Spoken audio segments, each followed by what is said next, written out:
Kalau saya pribadi ya, melihat Adi sekarang, saya tidak percaya kalau Adi dulu pernah saya gendong seperti ini. Ini kepala, ini pantatnya. Tidak percaya.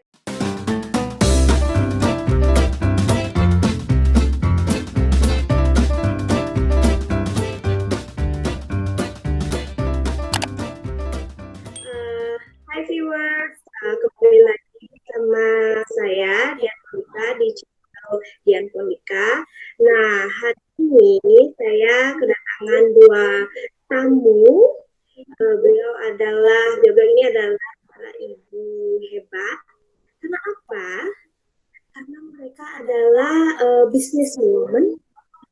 Dan juga yang membuat mereka spesial adalah mereka diberkati dengan anak-anak yang spesial. Nah, kenapa spesial? Kita akan cari tahu. Kita akan ngobrol-ngobrol dengan mereka. Sekarang mungkin Widya Popika bisa memperkenalkan dirinya. Viewers, silahkan. Halo semuanya, viewers dari channel Dian Monika. Kenalkan, saya Widya Popika, seorang beauty entrepreneur di bisnis Oriflame yang sehari-harinya sibuk merawat bayi ya sambil menjalankan bisnis itu tadi. Sekarang Anis sudah ada bersama kita juga. Mami bisa perkenalkan diri? Iya, nama saya Anis Restu. Bisa dipanggil Anis aja. Saya memiliki anak prematur di usia 33 minggu dengan berat 1,1 kilo. Kesibukannya saya selain merawat anak saya ya tentunya, bantuin suami jualan sama all shop. All shopnya baju branded Matahari gitu, Mam.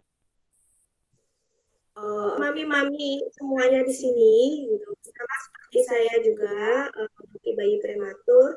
Nah, bayi saya namanya Adi, anaknya namanya Adi, dan dia lahir usia 31 minggu 5 hari. Nah, kalau mami di sini, mami ya, umur berapa? Geni lahir? Kalau Geni itu lahir di usia 32-33, I mean. 32, 33 ya. Oke. Kenapa kok bisa ya Geni lahir prematur? Geni itu lahir prematur di usia 32-33 minggu. Halo?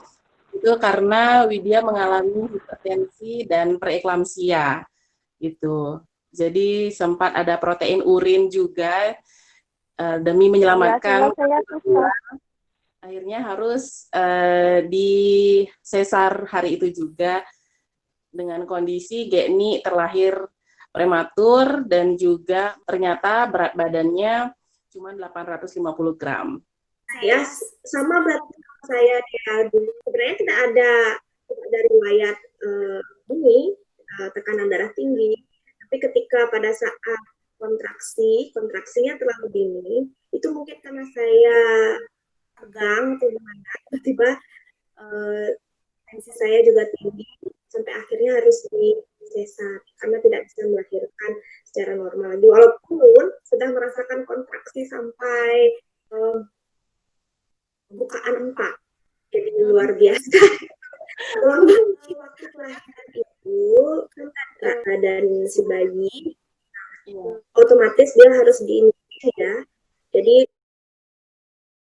untuk viewers yang belum tahu NICU itu apa, NICU itu adalah neonatal ICU. Jadi itu ICU-nya bayi-bayi yang masih kecil-kecil. Anaknya Widya Popika ini berada di NICU berapa lama? Dan bisa diceritakan pengalamannya waktu di NICU itu bagaimana? Jadi sejak dilahirkan itu Geni langsung dirawat di NICU rumah sakit di daerah Denpasar, dan dia di sana sekitaran sampai 55 hari, jadi kurang dari 2 bulan syukurnya. Dan itu menurut dokter juga suatu perkembangan yang pesat ya, mengingat dia terlahir dengan BBLSR, berat badan lahir sangat rendah gitu. Mungkin yang di atas 1 kilo mungkin masih disebut BBLR. Kalau kami untuk GNI itu saya lihat tulisan dari dokter itu BBLSR. Jadi karena di bawah 1 kilo. Akhirnya 55 hari dirawat dan GNI sudah berbobot sekitar 1,6 kilo dan sudah diperbolehkan pulang karena sudah mandiri bernafas, sudah kuat dan stabil kondisinya. Juga berat badannya rendah, 1.100, cuma lumayan lama juga, 40 hari. Oke, sekarang Mama Sesa. Mama Sesa, bisa diceritakan waktu di NICU berapa lama dan bagaimana perasaan? Sepertinya Mama Sesa memang sedang struggling dengan sinyal ya. Oke, kita lanjut aja ya. Nah, waktu pertama kali tahu bahwa anaknya harus dilahirkan saat itu juga, maaf ini kalau mungkin memang bukan lupa lama, kita sharing aja ya. Siapa tahu yang mendengarkan juga bisa merasa terhibur ya dan feel oh I'm not alone begitu. Oke. Jadi waktu pertama kali tahu itu harus dilakukan SC, di saat itu juga ngerasa denial gitu. Jadi sempat nggak usah dok, jangan di SC gitu. Karena kan prediksi dokter juga padahal baru prediksi saja cuma 1,2. Banyak yang bilang juga masih bisa kok dibesarin dulu gitu. Selama masih dalam kandungan. Cuman ya ternyata kalau janin tetap melekat dengan plasenta itu yang memicu tensinya semakin tinggi gitu kan. Nah, waktu itu sangat shock dan merasa apakah dia bisa bertahan gitu sebenarnya. Dan kecil apa sih seandainya dia itu lahir 1 kilo begitu. Dia tidak sekecil yang dia takutkan gitu. Jadi walaupun shock tapi optimis gitu, apalagi dia bertahan, terus tetap bersyukur gitu, karena dia aja, GNI itu aja kuat dan bertahan, jadi ibunya juga harus jauh lebih kuat dan tidak boleh larut dengan kebingungan, dengan rasa sedih gitu, karena memang ada bayi yang harus benar-benar disupport dari dalam gitu. Ya, saya setuju sekali dengan poin si baby saja sedang berjuang untuk hidup. Si baby saja kuat begitu. Ya, kenapa maminya enggak kuat juga begitu loh. Dan selain itu juga strong baby comes from strong mom. Gitu. Antara ibu dan anak harus saling menguatkan ya, menurut dia ya. Ya, saya juga ingat pada saat itu waktu Adi masih lucu, hari ketiga setelah melahirkan, saya baru bisa Adi. Dia kan di dalam inkubator kan, masih dengan tutup kepala dan juga selang di tempat yang cukup besar, terus matanya tutup karena dia harus disinarkan. Hanya bibirnya saja yang kelihatan. Saya mau menghampiri Adi, saya baru melangkah 1 langkah masuk ke NICU. Adi nangis, saya histeris juga. Itu gimana sih yang saya melihat anaknya dengan berbagai macam jarum infus di kaki dan di tangan. Ketika hari berikutnya saya melihat dia bergerak-gerak, menendang-nendang, dari perawat lucunya juga bilang katanya Adi itu bayi yang sangat aktif, bahkan lebih aktif dari bayi-bayi di lucu. Satu hal, saya merasa bersalah. Maafkan ibu, nggak bisa menjaga sampai full term, sedih, pastilah. Tapi sisi lain juga saya optimis karena melihat kelincahannya dia yang kalau tidak sabar mau bercanda sama kita ibu. Pada saat di itu apa saja yang harus dipersiapkan.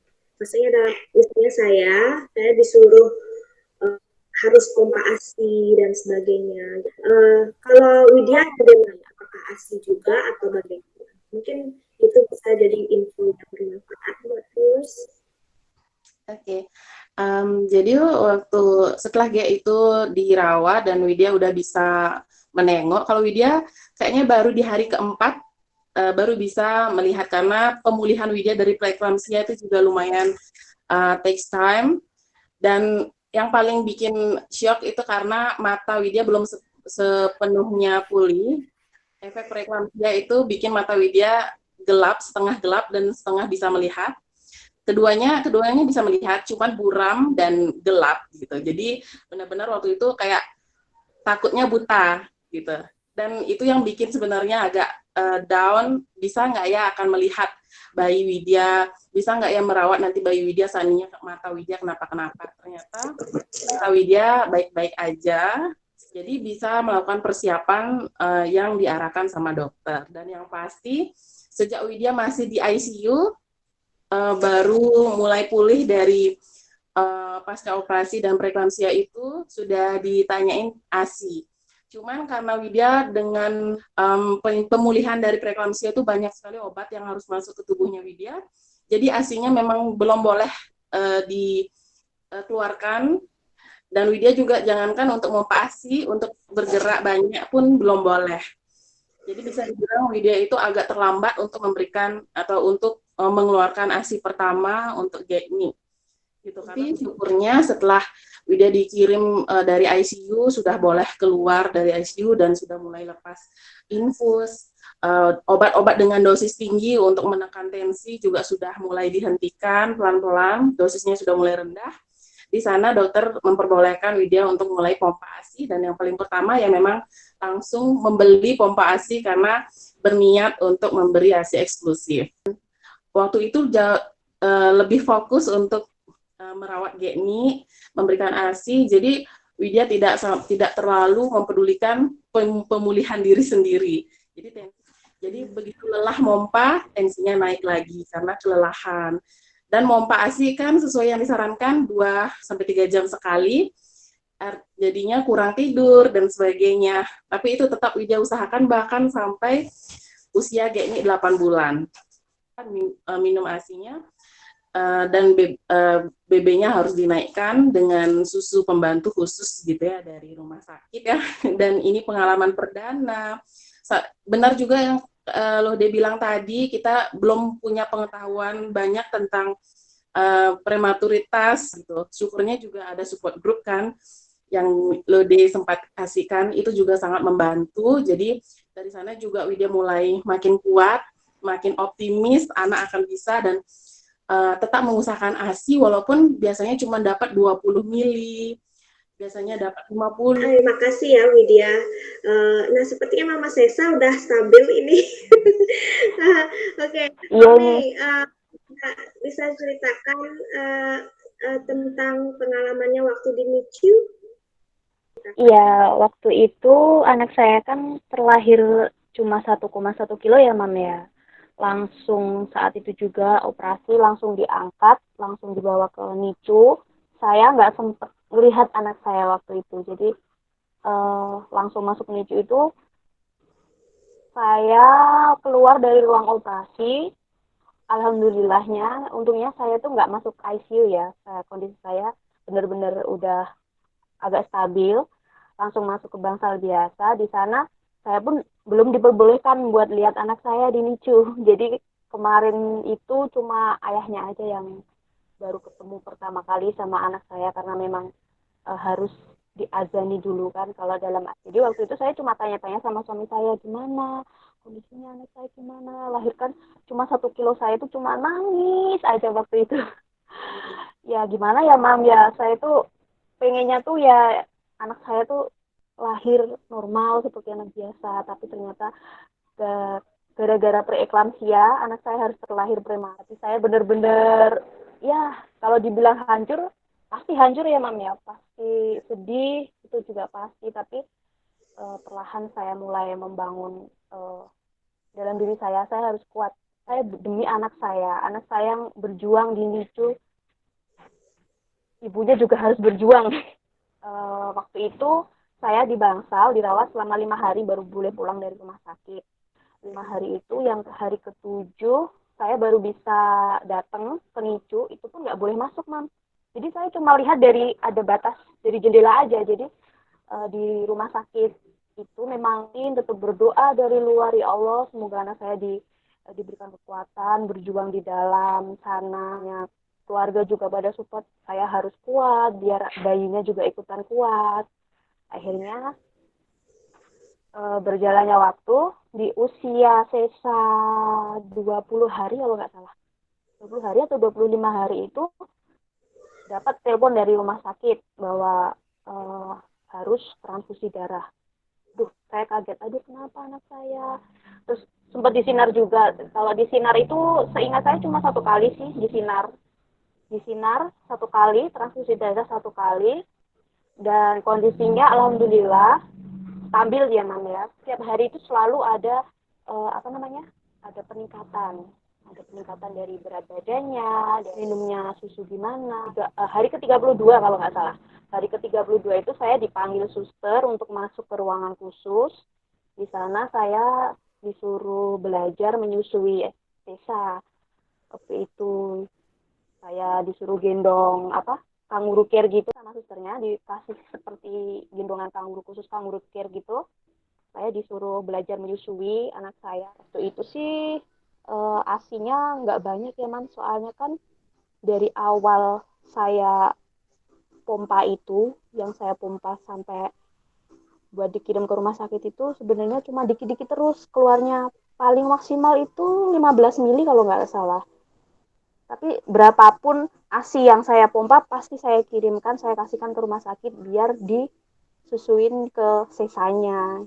Jadi meskipun anak saya sufor ya, dibantu sama sufor khusus buat bayi prematur yang berat lahir rendah itu, saya tetap berjuang juga di rumah mompa ASI. Meskipun cuma dapat 10 mili, 15 mili, saya tetap kasihkan ke anak saya. Dan di hari ke-33 itu, alhamdulillah anak saya udah boleh pulang. Ya, sampai di rumah, ya sudah saya persiapkan semuanya yang namanya untuk yang mau yang mau menjenguk harus steril ya, masuk kamar harus steril, cuci tangan pakai hand sanitizer sudah saya siapkan. Ruangan juga harus nggak boleh terlalu banyak orang, jadi kalau ada yang mau jenguk ya satu persatu gitu. Saya suruh cuci tangan dulu pakai hand sanitizer, dan saya juga tidak menyarankan untuk memegang anak saya waktu itu.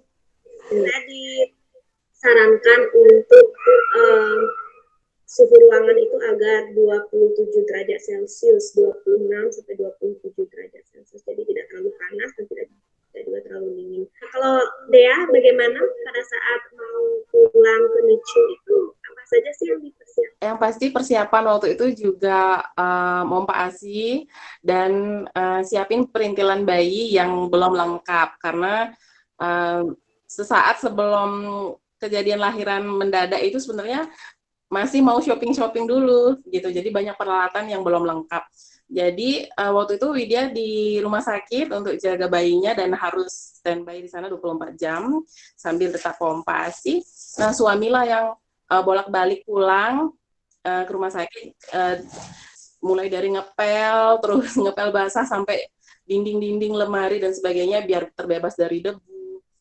Terus kita juga beli alat steril gitu ya, dan waktu itu juga Widya kan nanyanya sama Lode ya, apa sih yang harus gitu disediain, karena benar-benar masih ngeblank, dan saat dibilang sudah siap untuk pulang, disuruh persiapan sama dokter dan perawat, langsung harus tanya Lode nih gitu, karena Lode sudah berpengalaman, jadi benar-benar ngerasa yaudah bertanya sama orang yang sudah pengalaman pasti lebih tepat gitu ya, daripada cari dulu di Google gitu. Cuman memang sempat ada kayak kendala. Nah, ternyata Widya kira susu yang sempat disediakan di rumah sakit, Widya kira itu gampang dibeli gitu.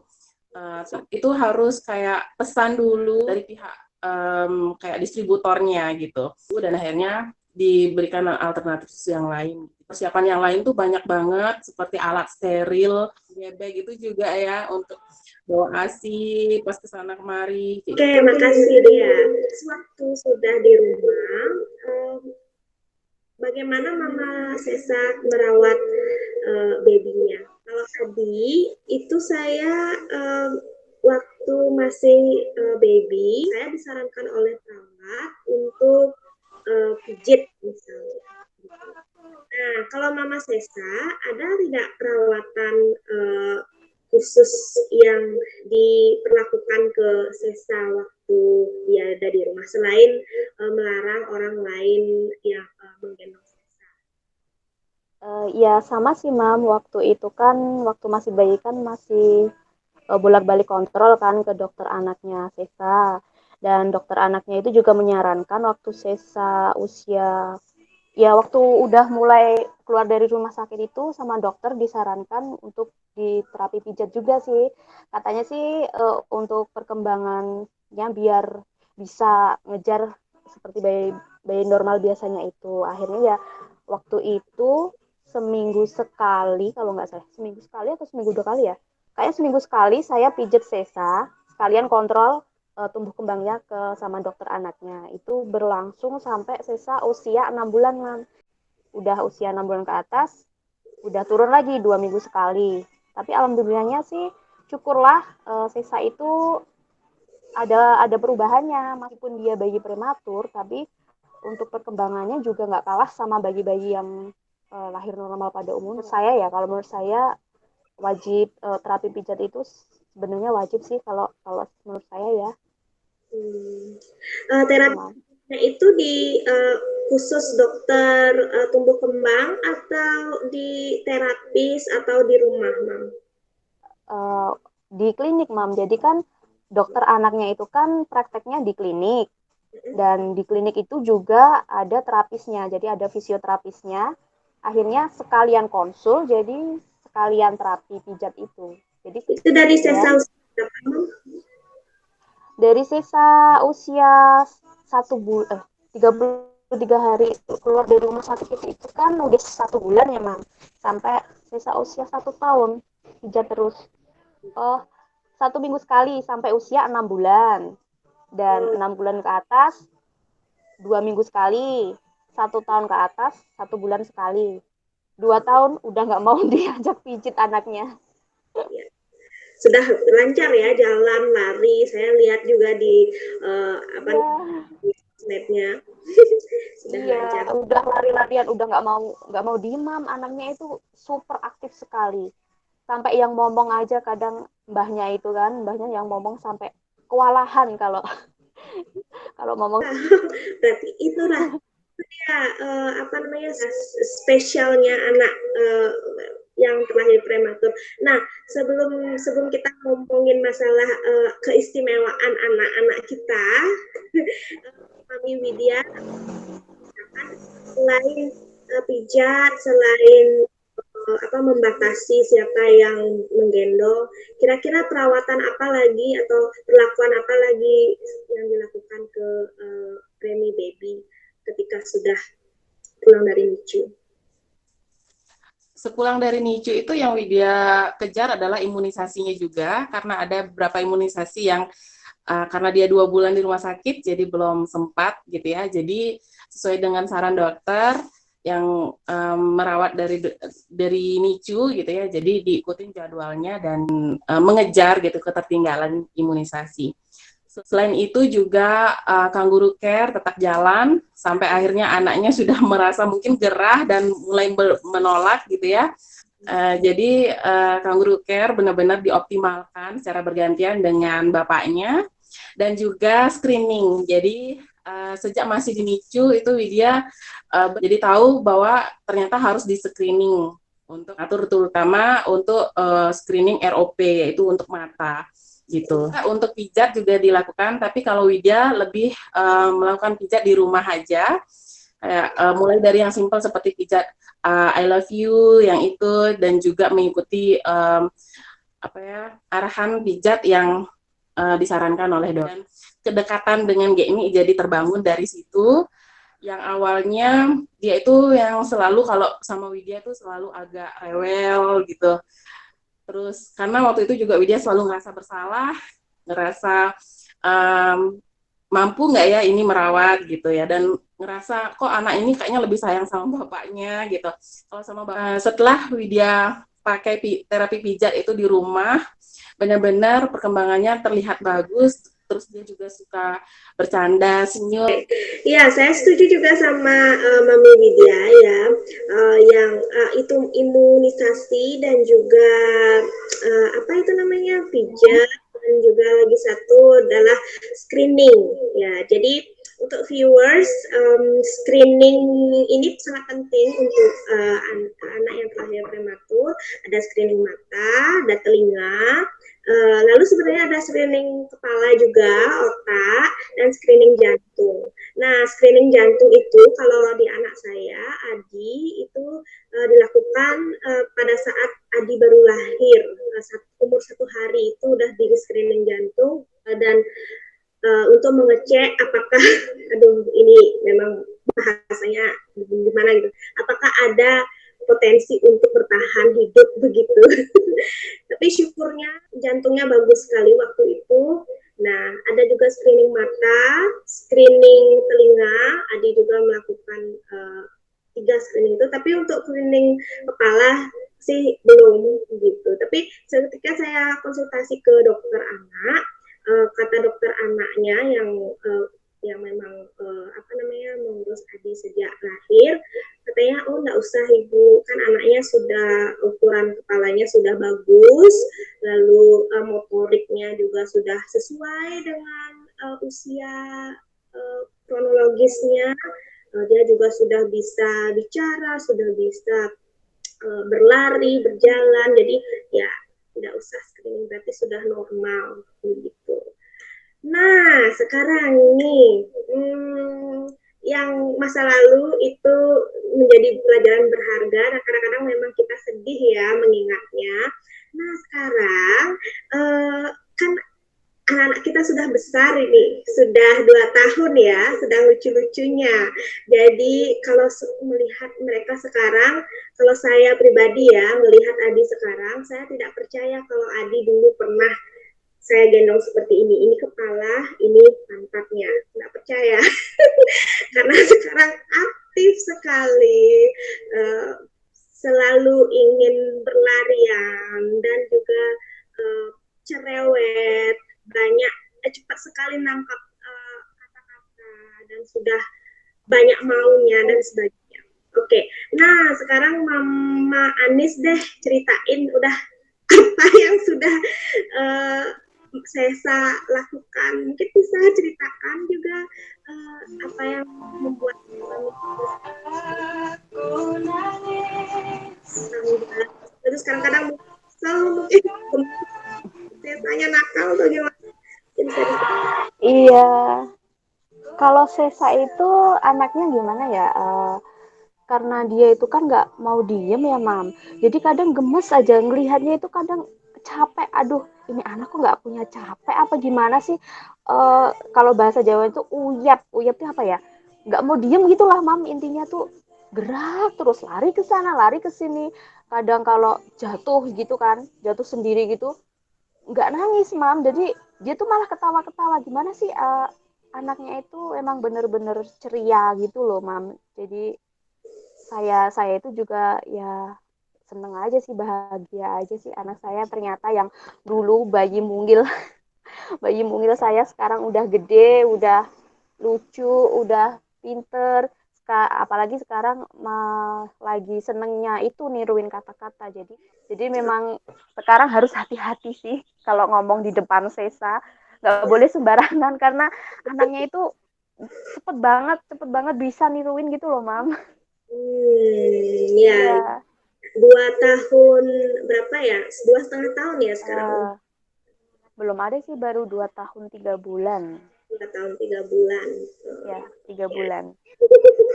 Oke, kalau Mami Widya, Iya. adiknya.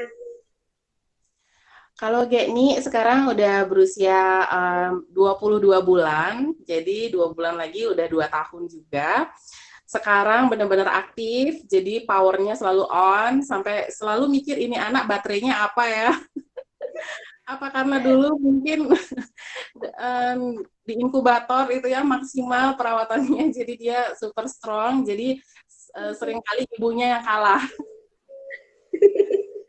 Jadi kadang-kadang ibunya mau kerja atau mau beresin pekerjaan lainnya itu agak tersendat juga karena harus mengawasi Geni kan, lari-larian juga mungkin sama kayak Sesa dan Adi gitu ya. Dan memang daya tangkapnya juga cepat sekali, itu juga yang bikin sangat terharu. Terus dia juga lagi belajar berhitung, warna-warna, dan makan juga secara mandiri. Dia sekarang sudah tidak mau disuapi moms, sudah nekat makan sendiri gitu ya, walaupun belepotan ya, tetap percaya sama prosesnya. Suatu saat pasti dia bisa mandiri makan dengan rapi dan lahap gitu.